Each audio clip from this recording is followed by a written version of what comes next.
Welcome to this bonus episode of Pressers by FedNet.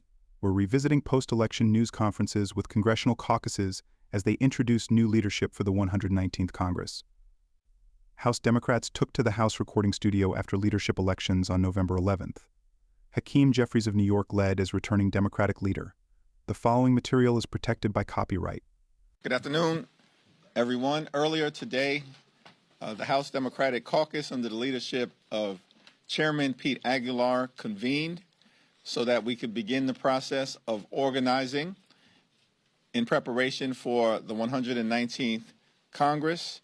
It's an honor and a privilege to have the opportunity to continue to serve in the position as House Democratic leader and to work with this extraordinary group of public servants who the caucus has entrusted to make sure that in the next Congress we can continue the fight for everyday Americans and push back against any effort at extremism that we see from the House Republican Conference or from the incoming administration.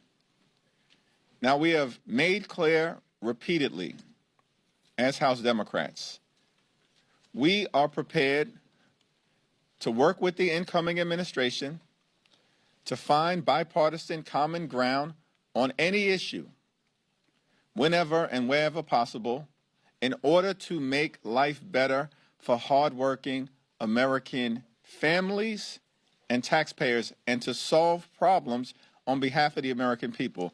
That's our job. And we look forward to working hard on the issues that the American people have made clear coming out of this election matter to them, like lowering the high cost of living.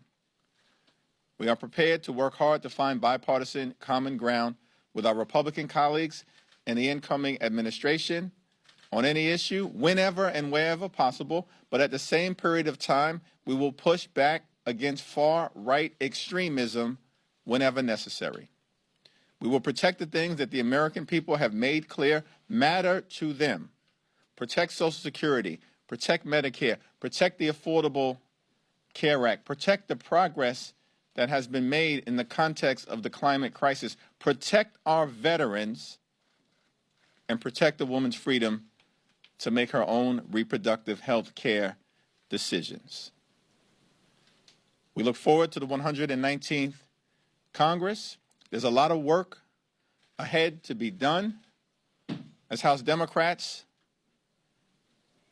we will continue to do everything we can, each and every day, each and every week, each and every month, to make life more affordable for the American people, to address the fact decisively that far too many Americans are struggling to live paycheck to paycheck, struggling to get by, and struggling to get ahead. And we're hopeful that the incoming administration is prepared to join us in that effort to truly make the American dream available and accessible to everyone. It's now my honor to yield to my good friend, my classmate, my colleague, and amazing leader in the House Democratic Caucus, Democratic Whip, Catherine Clark. Clark previously served as Assistant Speaker from 2021 to 2023 and Caucus Vice Chair from 2019 to 2021. Thank you so much, Mr. Leader. I am profoundly grateful for the trust and confidence of my colleagues, and especially grateful to get to work with this leadership team led by Hakeem Jeffries, who continues to pull our caucus together and to lead with the American people at the center of everything he does. We are so grateful to you, Mr. Leader, for all your partnership and the values and inspiration that you bring to our caucus. House Democrats, we stand united in a single mission, building an America where every single person has a fair shot, no matter what district we represent, blue, purple, red. We see that the cost of living is pushing the American dream out of reach for so many. Families that I heard from traveling across the country talked about the high cost of rent is not only difficult to meet, but puts home ownership out of reach. Parents who are going into debt simply trying to pay for childcare. Seniors who are watching their hard-earned retirements slip out of their hands. It shouldn't be so darn hard to get by in our country. House Democrats stand ready to enact solutions to meet these challenges. We will continue, as the leader set forth, to look for opportunities to work across the aisle. We will work with anyone of any party who is serious about creating an economy that works for working people. But if the idea is that they are going to cut Medicare and Social Security, our education system and public schools, that they are going to take food programs away from hungry children in order to give corporations an even bigger tax break, they're going to have a fight on their hands from House Democrats. It's simple and it's true. We stand with working families. We believe in building an economy that brings everyone along, not in rigging it for a few, and certainly not by scapegoating a few. We stand for what Barbara Jordan called an America as good as its promise. That's our promise to the American people, and I am so grateful to be ready to work and be led by our chairman of the Democratic Caucus, Pete Aguilar. Democratic Caucus Chairman Pete Aguilar of California was first elected to Congress in 2014.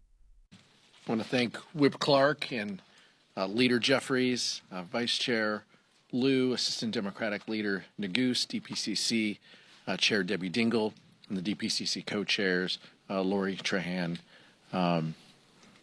Maxwell Frost, the newest member, and Lauren Underwood, and Caucus Leadership Representative Robert Garcia as well.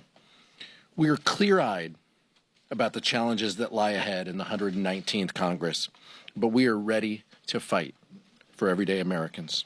Our focus remains tackling the affordability crisis in housing, childcare, and the grocery store. Our caucus has already led the People's House despite being in the minority, and we will do it again. We were able to govern so effectively because of our unity, and it will be that same unity that helps us prioritize the needs of working people in the face of Republican overreach. We're going to stand up to any effort that would cut Social Security, Medicare, throw people off their health insurance.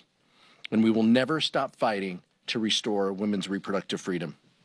Reasonable Republicans who want to get things done and will have to tune out the extremists in their own conference will need to work with us in order to make the House function. This is a role that we played before, and it's a role that we are willing to work at. It is my pleasure to introduce the Vice Chair of the Democratic Caucus, Ted Lieu. Caucus Vice Chair Ted Lieu, also of California, has served in the House since 2015. Hello, it is such an honor to work with our entire caucus, and the energy and enthusiasm and experiences they bring really provide a lot of support for our entire leadership team. And it's a privilege to be able to work with Leader Jeffries, Whip Clark, Chair Aguilar, and our entire team. We're doing listening sessions, and we're going to listen to our caucus members. We're going to listen to our constituents. We're going to listen to the American people, and then we're going to chart a path forward. And while we're doing that, I have two observations. The first is there are no permanent political victories. In a country as large and diverse as America, there is no party that has any mandate for any extended period of time. And I note that in 2004, George Bush had a trifecta. And you may have remembered that back then Republicans ran on an anti-gay marriage platform. 2 years later, Democrats flipped the House. 4 years later, President Obama had a trifecta. More recently, in 2016, Donald Trump came in with a trifecta. 2 years later, Democrats flipped the House. 4 years later, President Biden had a trifecta. So we're going to certainly see what the American people are saying. We're going to respond and we're going to chart a path forward. We do know one thing the American people are saying is that inflation is top of mind for many Americans. And we urge that the incoming administration not do things to make inflation worse. Tariffs are going to make inflation worse. The people that pay for tariffs are the American consumer. That is how it works. So if you increase tariffs on any product, that product will go up in price.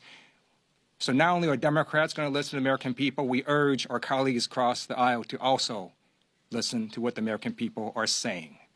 And now it's my great honor to recognize and bring up Assistant Leader Joe Neguse. Joe and I served on the DPCC under Joe's leadership and other DPCC members. We helped stem the red wave during the midterms. Joe has done an amazing job as assistant leader doing a host of new programs for our caucus. He's crisscrossed the country helping our caucus members. It's my honor to now bring up Assistant Leader Joe Neguse. Joe Neguse of Colorado is the first Eritrean American in Congress, elected in 2018. He served as an impeachment manager in President Trump's second Senate trial in 2021. Good morning. Thank you all for being here, and thank you to our Vice Chair for that kind introduction. It's a privilege to be able to serve on this House Democratic leadership team with such a talented and focused and determined group of leaders. Of course, our Vice Chair, Chairman Aguilar, Whip Clark, and Leader Jeffries. Focused, as we always have been, on addressing the priorities of the American people, lowering costs, growing the middle class, building safer communities, undergirded by our shared values, and fighting for the priorities that matter to the people that we represent. Those of you who followed the 118th Congress closely know that it was a particularly dysfunctional one. And if past is prologue, I think the American people can expect perhaps more of the same.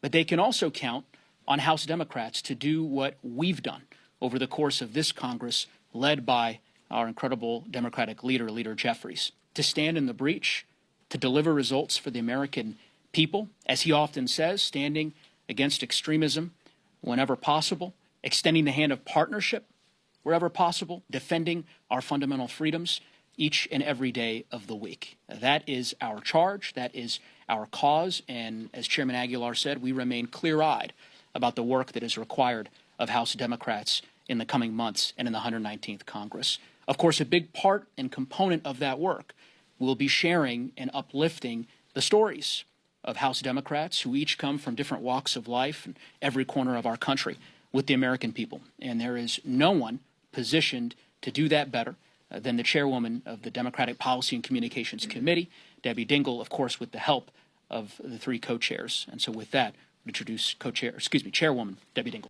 Debbie Dingell has been a co-chair of the Democratic Policy and Communications Committee since 2018. Thank you, Joe. And I want to tell everyone how great it is to be here and how proud I am to serve with Leader Hakeem Jeffries, Catherine Clark, Pete Aguilar, Ted Lieu, Joe Neguse, and my co-chairs. Lauren Underwood is the most seasoned of the co-chairs. Lori Trahan was elected earlier this year. And the latest, we can't wait, is Maxwell, who is the first Gen Z. And we've got we have a DPCC team that is here ready to support this team of people that you see behind us. Hakeem is our leader with the support of all of us. And we know we've got a lot of work to do. The job of the DPCC is to ensure that House Democrats are unified in their message and that it reaches every corner, every demographic, every place in this country. And we got to do a better job. You know, some of you have heard me talk about this before. In the aftermath of this month's election, we've got to this caucus has got to be in a listening mode two ways. Leadership has begun a series of listening sessions with the members. DPCC will have that and institutionalize that as regular, and we got to listen to our constituents. And we, as a team, are going to make sure that members are going to meet their constituents where they are, in those farmers markets, union halls, veteran halls, schools. I could go on because, you know, Saturdays, there are 14 events for me. We've got to ensure that the American people know that House Democrats are listening to them, that we understand their issues, and that we are the ones that are fighting for them, delivering for them, and are protecting them, that they're getting the facts, and we've got to help address the misinformation that's out there. And finally, we've got to make sure that we're reaching people that on places we haven't been. So we're going to be reaching out on those podcasts, meeting with the influentials. Lauren's been trying hard to modernize all of us with the digital media. We're going to make sure every member has the tools, from young to seasoned. There are no old members in this caucus.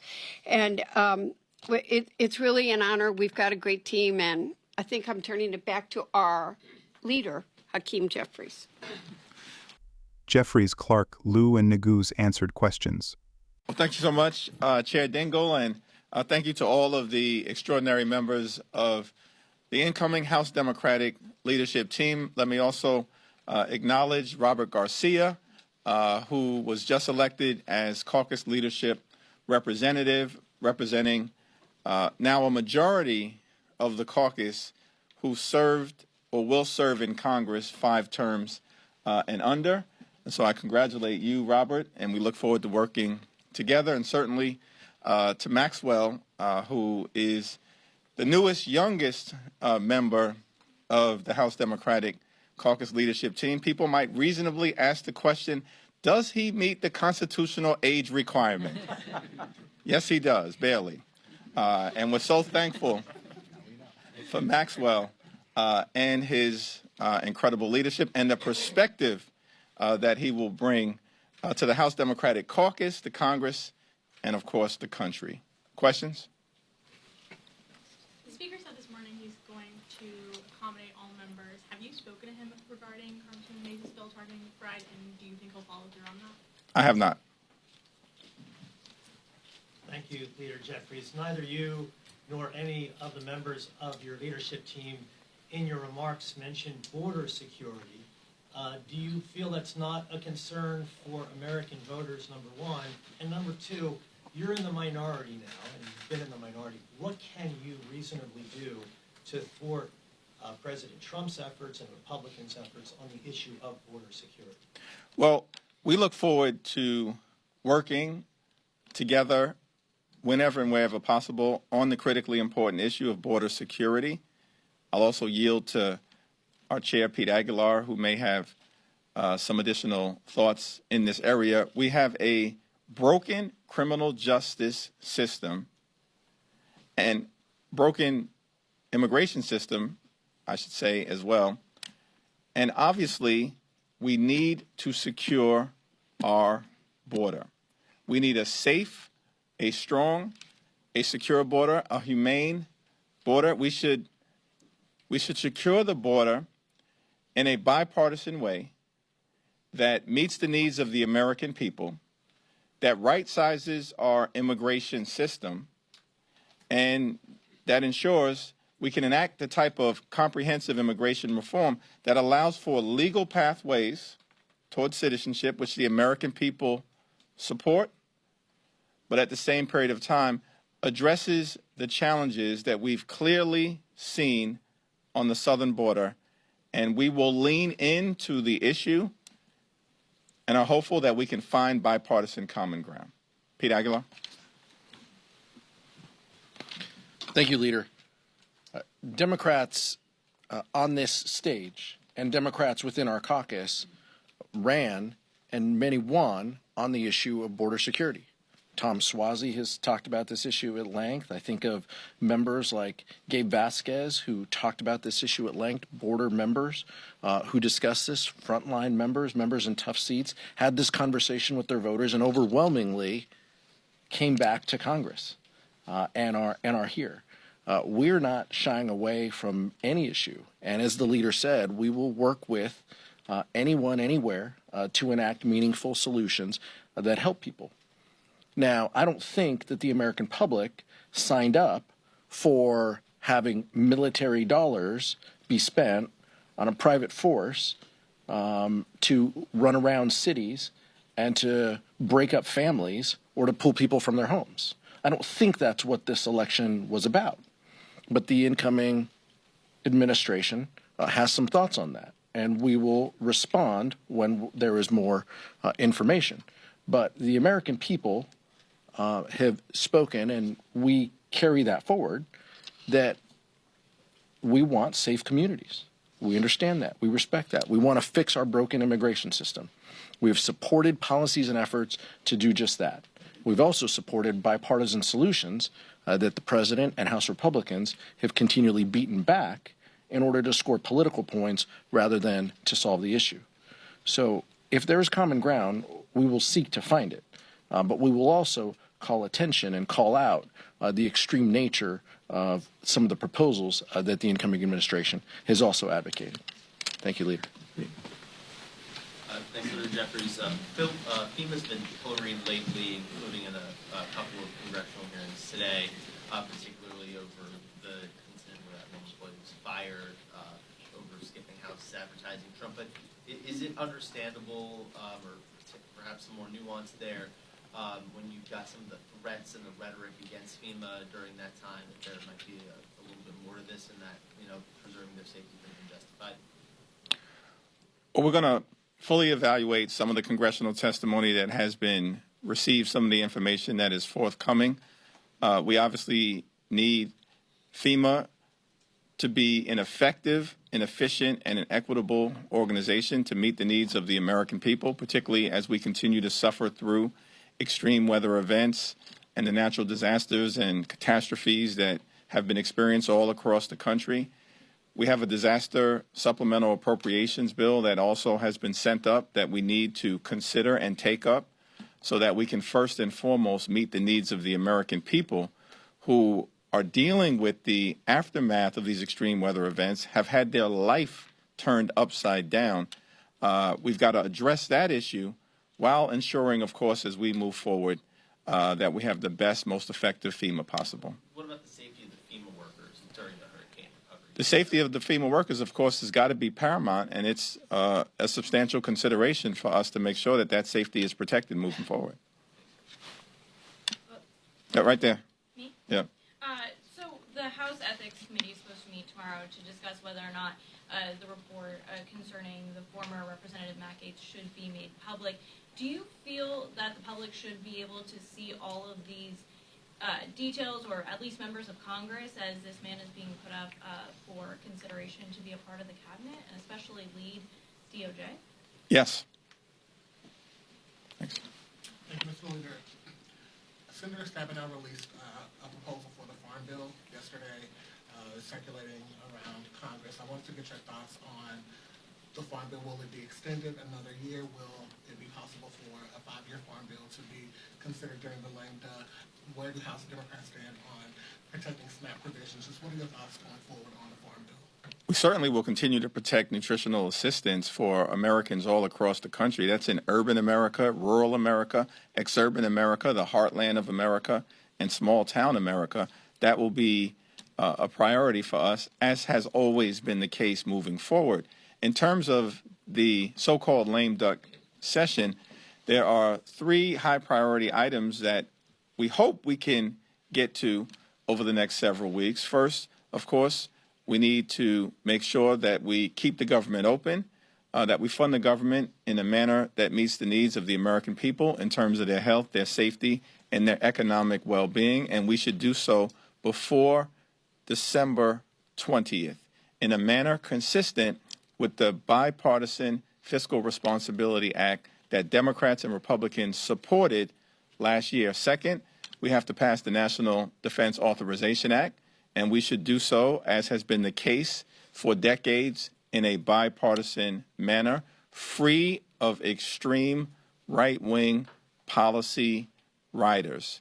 Third, it's our hope that we can find the common ground necessary in order to reauthorize the Farm Bill in a manner that meets the needs of everyday Americans, of farmers, particularly family-owned farmers, and that meets the needs of the health and food safety of the American people. Thanks. Back. Yep, sure. Obviously, Republicans are on track to have a similarly narrow majority to what they had this last Congress. Do you anticipate that there will be a similar dynamic in terms of appropriations and the debt ceiling, or could that change with President Trump in the White House? Well, let me yield to Catherine Clark on that issue, who's done an extraordinarily amazing job as our whip in this narrow Congress, and despite the claims of some of my Republican colleagues who have spent a lot of time over the last 2 weeks talking about some big, massive mandate, I'm looking for it. That doesn't mean that we don't have to make adjustments to make sure that we can get beyond fighting House Republicans with a national wave on top of us to a draw. But the question about this notion of some mandate to make massive far-right extreme policy changes, it doesn't exist. It doesn't exist. And so in the new Congress, for anything to happen, particularly as it relates to an enlightened spending agreement or ensuring that America does not default on our debt and crash the economy and hurt everyday Americans for the first time in our nation's history, it's clear House Republicans cannot do it on their own. We're not off to a great start on this new governing majority that they have that's going to continue to be very close when the first question of this press conference has nothing to do with how we have security at our borders, how we make sure that every American has a fair shot, how we make sure that we have a budget by the end of the year. As we look out into the debt ceiling, how do we ensure we do not take our economy and the global economy off the cliff? What are they talking about there on day one? Is where one member out of 435 is going, where she is going to use the bathroom? That is their focus. So this is not a great start for how we start to turn the focus to the American people. It is where the House Democratic Caucus lives. This is our purpose. We understand that we are the closest connection to the people. And that is exactly where our work is going to be. And you've seen it demonstrate over the last 2 years that we met their chaos, their division, their scapegoating, their creating issues that are not important. The American people say, mind your own business about where people do their business. But what they do want you to talk about is making an economy that works for them, affordable housing, child care that people can access. These are the issues that we will continue to push. This is the governing role that this caucus has taken on because the GOP has remained mired in their own chaos and division. Go back here. Going back to the trans-related issues, we can talk about this legislation all day.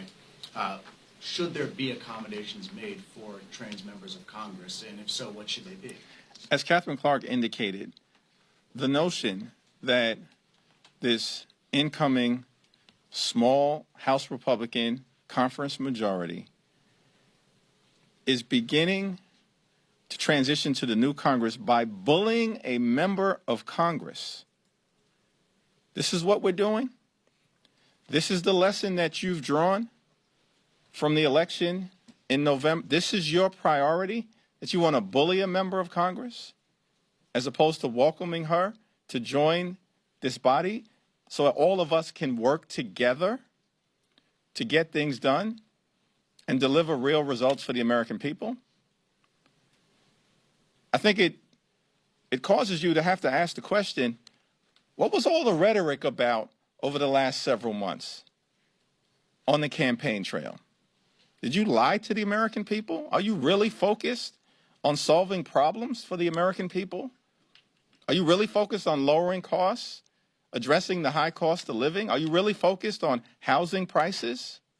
Apparently not. Are you really focused on grocery prices? Apparently not. Are you focused, as Republicans, on building a healthy economy? Apparently you are not. And we will not hesitate to call that out every time they lean into their far-right extremism and ignore the things that the American people want us, as members of Congress, to focus on together. Last question. Leader, Vivek Ramaswamy and Elon Musk are bound to, quote, delete certain agencies. They're also promising widespread federal layoffs. Is there anything House Democrats can or will do to perhaps protect these workers? Well, let me yield to two of our colleagues, Vice Chair Lou and Assistant Leader Nagus, and then I'll close us out. Thank you. We're going to fight and make sure that everyone's due process rights are respected. I just note that up to November 5th, Democrats were warning about Project 2025, and the incoming president kept saying, oh, no, nothing to do with that. Well, you're watching Project 2025 being implemented. And so Democrats, we're telling the truth. We're going to continue to tell the truth, and we're going to make sure that all employees have their rights respected. I share the sentiments of the Vice Chair. We are the Article I branch of government, a co-equal branch of government. We still have a Constitution. I don't know that I can find any constitutional statutory basis for deleting agencies as you've described it. So House Democrats will remain clear-eyed about doing what needs to be done to protect the American people. And, of course, that includes the wide variety of services that so many countless Americans rely upon every day. House Democrats are going to protect our institutions, protect our values, protect the norms that have made America the greatest country in the history of the world and the greatest democracy in the history of the world. Thank you. Thanks for listening to this FedNet podcast, and be sure to subscribe on your favorite podcast platform. This program is copyrighted by Federal Network, Incorporated, and provided only for informational and educational purposes. Unauthorized reproduction, distribution, or use of this episode without expressed written permission from FedNet is prohibited. Visit fednet.net on Monday, January 6th for streaming coverage of the Electoral College as Vice President Kamala Harris presides over election certifications in the House chamber.